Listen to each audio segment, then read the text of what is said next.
ანდაც მინისტრი ვინ არის ეს? სიმართლე გითხრათ, არც სახელი ვიცი და არც გვარი, მაგრამ გუშინ ნახე ინტერნეტში და თურმე არ ყოფილა რა ჯანდაც სპეციალისტი. ის ახლა ბატონო დავით, თქვენ ახლა ჩვენ შეგვიძლია რაღაც სქემა შევადგინოთ ან გრაფიკი ან წრილი. ყოფილა ერთი. ისტორიკოს ყოფილა ჯანდაცვის მინისტრი, ხო? იურისტი არის განათლების მინისტრი, ხო სწორია?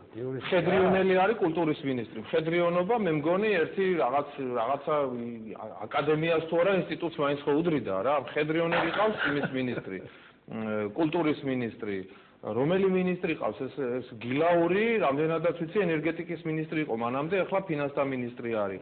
დიპლომატი ყავს ეკონომიკის მინისტრად. რომელი მინისტრია ერთი ახლა ერთი მაინტერესებს, რომელსაც ამე კვალიფიკაცია და რაღაცა თქვა ეკითხება თავის დარგში და თავისი დარგის სპეციალისტი არის. არც ერთი არ არის ამ ნიშნით დანიშნული. ეს კაცი ნიშნავს მხოლოდ ერთადერთი ნიშნით, რომ სიტყვა არ შეუბრუნოს, თავი ჩაღუნოს და აკეთოს ის, რასაც დაავალებს მთავარი პერსონა ამ ქვეყნის და როდესაც რამე ტიპის თუნდაც რაღაცა ოდნავი წინააღმდეგობა ხდება, ამის შემდეგ საქმე შეერთება უკვე პანღურები, მობილური ტელეფონების სროლა და ასე შემდეგ. ეს არის სტალინმა თავის პოვარი დანიშნა მინისტრად. სტალინმა. კი. ნერონმა ცხენი შეიყვანა, რამდენად ცნობილია სენატში და სენატორად დანიშნა და ხა თუ ნერონის მსგავსად აპირებს ისტორიაში შესვლას, ეს არის მისი უფლება, მას აქვს ამის უფლება, მაგრამ ჩვენ აქ ექსპერიმენტებისთვის აღარ ვცალია. უნდა გითხრათ, რომ არც ერთ სფეროში, არც ერთ ფენაში, არც ერთ დონეზე უკვე ამ ხელისუფლების საკითხი არ განიხილება, უნდა დარჩეს თუ არ უნდა დარჩეს. აქ მე ეს თემები ბატონ დავით უნდა გითხრათ, რომ ალბათ კავკასიის ტელემაყურებლისთვისაც არის ამოწურული. ეს უნდა წავიდეს, ეს ქართველი ხალხის მიერ არის გადაწყვეტილი.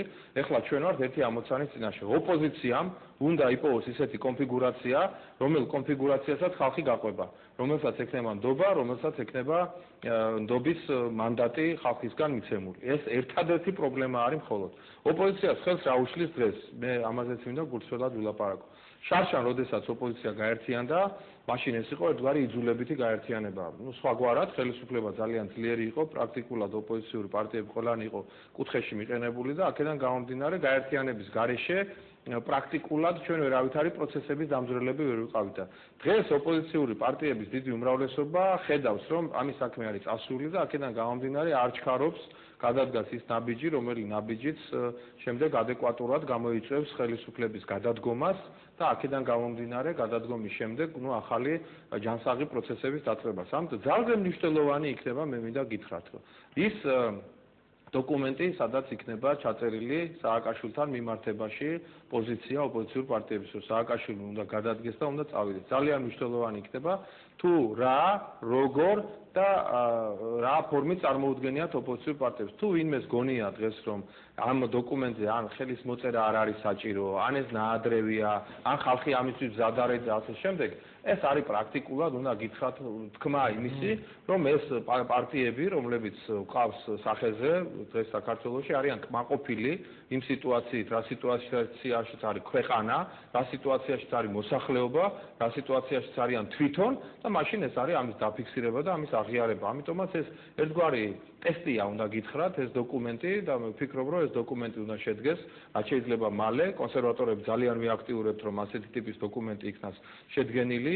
არ არის აუცილებელი თუნდაც ერთ დოკუმენტს მოაწეროს ყველამ ხელი, მაგრამ პოზიცია ყველამ უნდა დააფიქსიროს ამასთან დაკავშირებით და ამ მიმართულებით კოორდინირებული მოქმედების გარეშე სხვანაირი ტიპის მოქმედება, ეს არის სააკაშვილის წისქვილზე წყლის დასმა, ეს არის სააკაშვილის ხელისუფლებაში დატოვება და მე არ მაქვს ლოიალური განწყობა, არ მექნება არავითარ შემთხვევაში იმ ოპოზიციური პარტიების მიმართ, რომლებიც ხელს შეუშლიან იმ პროცესების დაწყებას, რომელი პროცესებიც უნდა დამთავრდეს დემოკრატიული არჩევნებით და უნდა დამთავრდეს ხელისუფლების. თქვენ ვთქვით, რომ ხელს უშლის ვინმე? არ ვთვლი, ბატონ დავით, მაგრამ ერთ რამეს ვგრძნობ მე. ამდენი დრო, როცა დასჭირდა იმას, რომ ჩამოყალიბებულიყო რაღაც საერთო პოზიცია, თუნდაც ისეთ საკითხზე, როგორიც არის ერთიანი კოორდინაციის რეჟიმში ხელისუფლების შეცვლის მიმართულებით საქმიანობა, ესეც არის სერიოზული პრობლემა. რამდენი დრო გავიდა აგვისტოს მოვლენების შემდეგ. აგვისტოს მოვლენები გასაგები იყო, ეს იყო პერიოდი, როდესაც იყო შეუძლებელი პოლიტიკური ოპოზიციური საქმიანობა, ბევრი მომენტიდან გამომდინარე, მაგრამ როდესაც უკვე ნოემბერი, დეკემბერი, იანვარი უკვე 3 თვე არის, აქტიური 3 თვე არის, რომელიც მუდმივი კონსულტაციების რეჟიმში იმართება, მაგრამ გაუთავებელი ამ ქვეყნად არაფერი არ არის და მე პირადად ჩვენი პარტია, კონსერვატიული პარტია არაპირებს გაუთავებელი კონსულტაციების რეჟიმში მუშაობას. ჩვენ ვაპირებთ უკვე საქმეს, ვაპირებთ გასვლას რაიონებში, ვაპირებთ გასვლას საზოგადოების ყველა ფენასთან, მათთან შეხვედრას და დაწყებას უკვე პროცესებისა, რომელმა პროცესებმაც უნდა მიგვიყვანოს უკვე ლოკალურ. ბატონო, მე მოვისმინე მაშინ. აი, თქვენი ბაზარებში საინტერესო კომპლექსია ძალიან კარგი დონისაა. თბილა ყოველ შემთხვევაში, მართლა თბილა, და ლამაზია მაღალ დონეზე, ინტერნეტი არის ყველა ოთახში.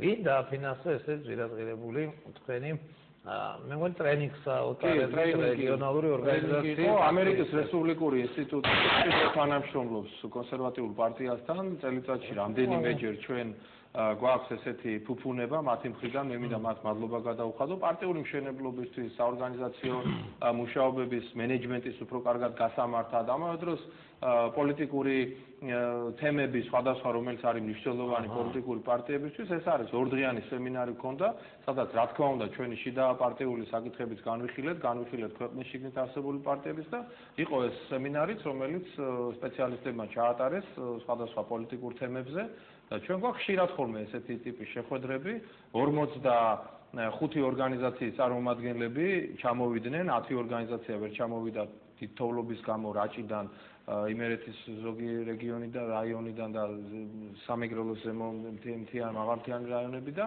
მაგრამ ეს არ არის პრობლემა მთავარი ის არის რომ უკვე ყველგან ყველა რაიონში საქართველოში უკვე ჩვენი ოფისები ამუშავდა დაიწყო კონკრეტული მიმართულებით მუშაობა ეს მუშაობა იქნება პირველ რიგში შეხვედრა მოსახლეობასთან თვითონ ადგილზე და შემდეგ როდესაც დაიწყება აქ თბილისში დაიწყება უკვე მშვიდობიანი საპროტესტო ღონისძიებები ეს უნდა დაიწყოს მთელი საქართველოს მასშტაბით და არა მარტო თბილისში, არა მარტო რუსთაველზე, არა მარტო კანცელარიასთან თუ არა მარტო პრეზიდენტის რეზიდენციასთან ეს უნდა დაიწყოს ყველა ადმინისტრაციულ შენობასთან მთელ საქართველოში და ეს დაიწყება აუცილებლად და უნდა გითხრათ რომ დღეს არის სრულიად სხვაგვარი რეალობა ასეთი აქტიურობის დაწყების შემთხვევაში უკვე ხელისუფლება იქნება სრულიად იძულებული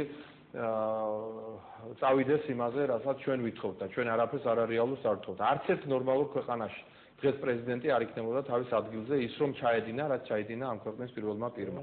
ამიტომაც ჩვენი მოთხოვნა არის ლეგიტიმური, მორალურადაც, პოლიტიკურადაც გამართული გახლავთ ეს მოთხოვნა და ამ მოთხოვნას მე მგონი ძალიან დიდი თანაგრძნობით მოეკიდებიან ჩვენი დასავლეთის და ევროპის მეგობარი ქვეყნის დიპლომატიური წრეების წარმომადგენლობა. არ უნდა აი მეკვირს ახლა მესმის თქვენი ესეთი შემტევი და რადიკალური ხედვა მოვლენების გარშემო. ფაქტობრივად ორი პარტია არის დღეს აი ესეთი ინიციატივების მომხრე და რაც შეიძლება რბილად რო ვთქვათ მოლოდინის რეჟიმში მუშაობა. არა, არ დაგეთანხმებით ბატონ დავით, უბრალოდ სხვებსაც ვნახავთ ჩვენ ძალიან მალე ყველა ოპოზიციური პარტია ამოქმედება და ამუშავდება. მთავარი არის ხა უნდა მოიმართოს ძრავი უნდა მოიმართოს გაციებულია ძრავი და საჭირო არის დაქოქვა ეხლა დაქოქვა აი მეტი არაფერი დიდი სხვებს შეწევა რა თქმა უნდა მაშინ ირაკლი ოქრაშვილის ფაქტორი იყო ბოლოწვეთი მოწვინების ფიალაში მაგრამ ეხლა მე მგონი უკვე ყველაფერი არის ყველასთვის ნათელი ესეთ სიტუაცია და აქედან გამომდინარე მე ვარ ძალიან ოპტიმისტურად განწყობილი მაგ საკმაოდ დიდი პოლიტიკური გამოცდილება მსგავს პროცესებში ყოფილვარ აქტიურად ჩართული და ვიცი რომ ეს ამბები ასე არ დამთავრდება ეს ასე არ შერჩება ასეთი საქციელისასო ჯარიან მეფეებს ჭამენო დუმბაძის ერთ-ერთ მოთხრობაში არის და არა უბრალოდ ჭაბუ ამირეჯიბის დათათუთაშხიაში არის რომ ასეთი საქციელი არ შეიძლება შერჩეს მიხეილ სააკაშვილს ეხლა თანაც მოდი ვთქვათ სალსახად ბატონ დავით თავგამოდებით ამტკიცებს ხელისუფლება რომ არჩევნები არ იქნება. მისი ყველა ჩინოვნიკი გამოდის და ამბობს რომ ჩვენ ახლა ბანანის რესპუბლიკა ვართ თუ რა რესპუბლიკა ვართ ამდენი არჩევნები ვინ გაიგონა და ბანანის რესპუბლიკა რო ვიყოთ კიდე რა გვიჭირს. იქ რაღაცა ტიპის სტაბილურობა მაინც არის და იქ არ ამგონია რომ ხელისუფლება